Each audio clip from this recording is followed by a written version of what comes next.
farin gida manyan mutane sarauniya sannu Aisha.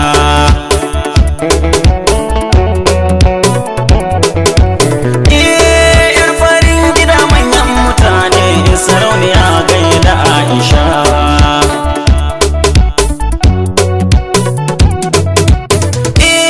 Sannu momi Aisha na ce mamaki taka a hankali, tunda dai babanmu yana son ki to ki huta a dandali.